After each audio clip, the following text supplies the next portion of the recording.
Салундра, ребята, добро пожаловать на корабль пиратов губной гармошки. В этом видео мы продолжаем разбираться с интервалами на хроматической губной гармонике. Мы уже разобрали такие интервалы, как прима, видео по подсказке выше в описании, секунда и терция. Настала очередь кварты. О ней мы сегодня и поговорим.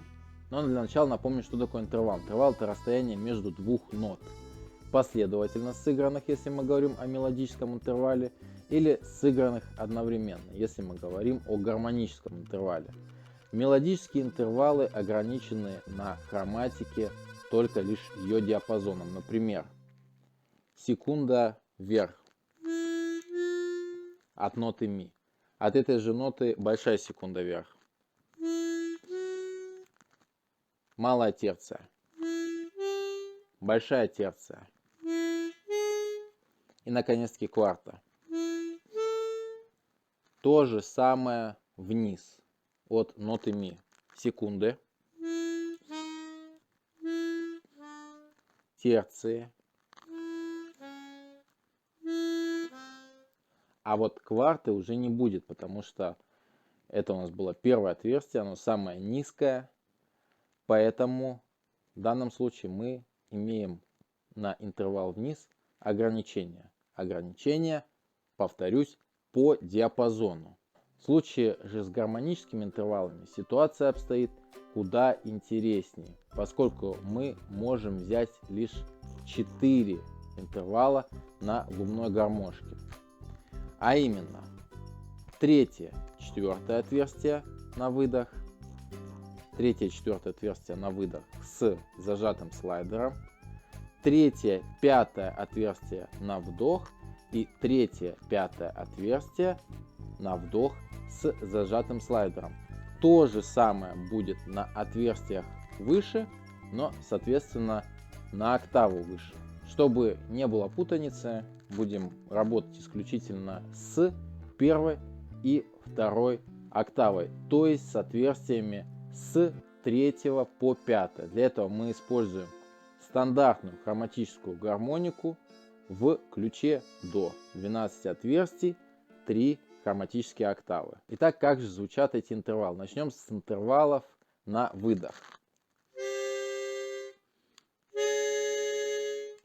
Это у нас было третье и четвертое отверстие, а именно ноты соль, до и соль диез, до диез. То же самое можно использовать на третьем и пятом отверстии соответственно.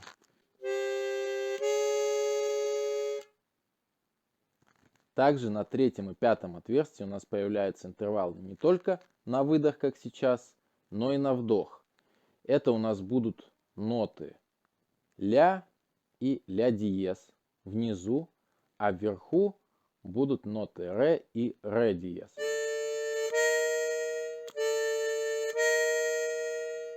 Как же извлекать эти интервалы?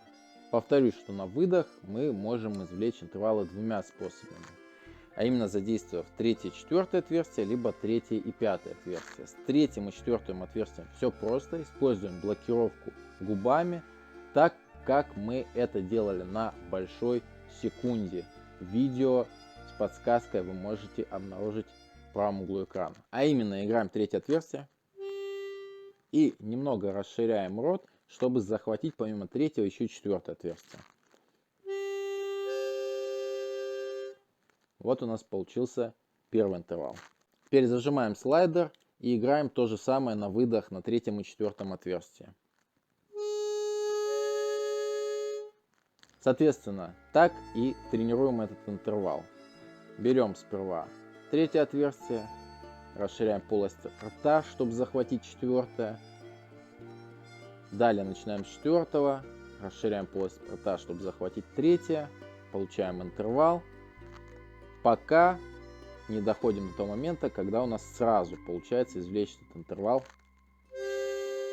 С интервалами на третьем и пятом отверстиях ситуация обстоит сложнее, поскольку здесь нам нужно использовать блокировку языком. А именно, нужно обхватить ртом 3 отверстия, 3, 4, 5, Далее кончиком язычка заткнуть отверстие номер 4, чтобы у нас звучали только отверстия номер 3 и номер 5, как на выдох, так и на вдох.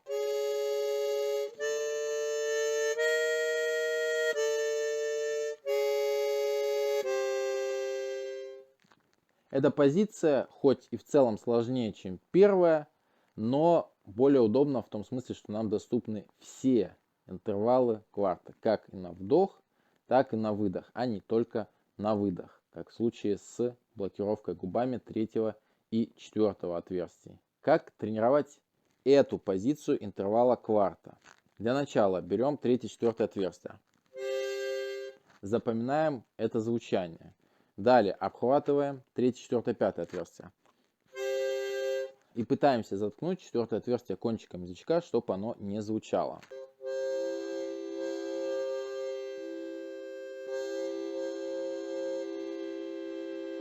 После того, как у нас получилось сделать это на выдох, делаем то же самое на вдох. С вдохом будет даже немного проще, потому что когда мы играем третье, четвертое, пятое отверстие одновременно, у нас на самом деле звучит тот же самый интервал кварта, хоть с зажатым слайдером, хоть с не зажатым слайдером, потому что нота до на четвертом и пятом отверстиях повторяется. То есть у нас будет просто чуть более объемное звучание, которое, кстати, тоже можно использовать в каких-то случаях. Но когда мы играем то же самое на вдох, то мы отчетливо слышим, когда мы языком затыкаем нужное отверстие, именно отверстие номер 4. Когда из трех нот, так как в данном случае они у нас все разные, это ноты ля, си и ре, у нас остается только ноты ля и ре. Или в случае с зажатым слайдером ноты ля диез и ре диез. Только вы поняли, что нужно делать при блокировке языка, можно попытаться взять интервал сразу на выдох и на вдох соответственно. Давайте представим, что мы научились играть эти интервалы, далее возникает логичный вопрос, как и где их использовать. Первый случай это для того, чтобы разнообразить свою партию. Например, вы играете ре до ре. Вот такой элемент мелодии у вас есть. И он, предположим, повторяется. Первый раз сыграли просто ре до ре, а второй раз добавили интервал внизу, а именно ноты ля и соль.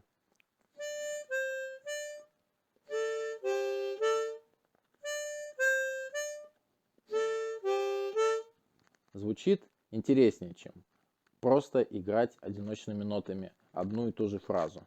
Второй случай. Кварта – это широкий интервал. Соответственно, в отличие от той же терции, по подсказке выше вы можете посмотреть видео про то, как извлекать интервал терция, он не дает минорного или мажорного окраса, а скорее добавляет объем звучанию. Поэтому, если вы играете какую-то партию и чувствуете, что хотите получить более объемное звучание, то интервал кварта в этом очень даже хорошо поможет. И третий случай, не столь очевидный.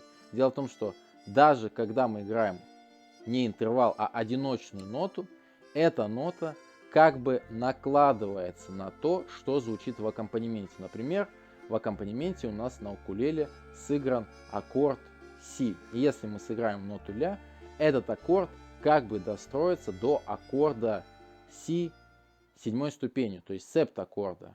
Например, возьмем такой риф.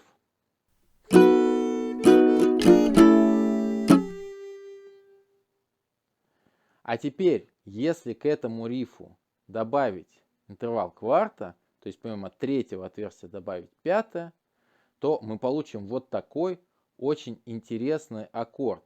И в итоге мы и разнообразим партию, и добавим объема, которое по дефолту дает интервал кварта, так еще и достроим аккорд до такого интересного состояния. То есть стандартный мажорный аккорд, точнее аккорды в данном рифе превратятся вот в такое нечто интересное.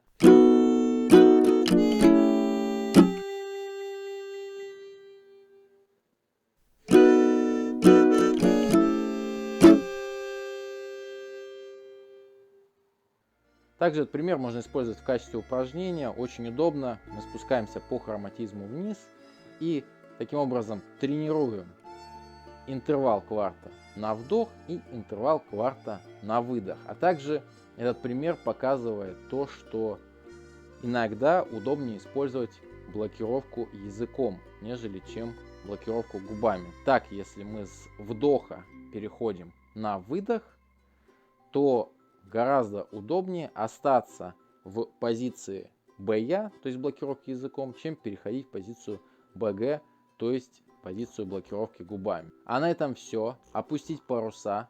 Подписывайтесь на канал, ставьте лайки, пишите комментарии. Берите у меня уроки игры на хроматической губной гармошке, вот такой с кнопкой. Все контакты будут в описании. Первый урок бесплатно. Это индивидуальные занятия онлайн по скайпу, Zoom, всему, где вам будет удобно. Обращайтесь, с радостью покажу и кварту, и квинту, и дальнейшие интервалы, которых, между прочим, у нас впереди еще довольно-таки много. Пока.